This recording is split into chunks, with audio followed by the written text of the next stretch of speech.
Cette deuxième édition de la résidence design 2012, nous avons proposé un objectif qui était mettre la ville entre parenthèses, l'espace d'un instant, et pouvoir profiter d'une pause, une pause urbaine, et pouvoir se mettre à l'écart de cette densité, de cette vie des métropoles contemporaines.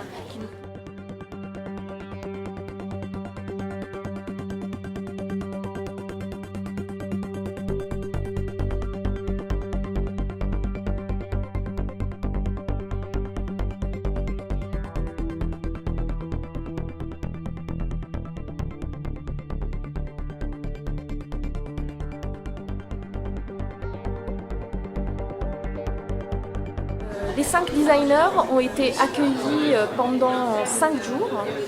Ils ont dû en fait déployer leur travail sous une forme qui est proche d'un challenge, avec un grand support de l'École nationale d'art, l'ESA de Tourcoing-Dunkerque, et la participation active des étudiants qui a rendu possible en fait cette résidence et le déploiement et la réalisation de ces 5 projets. Ce qui était demandé aux 5 designers, c'était de réaliser des projets essentiellement à partir de matériaux recyclés.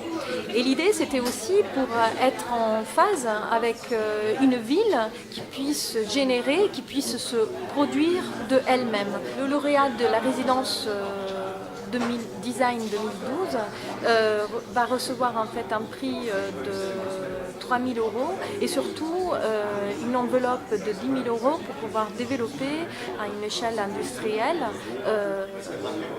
le prototype.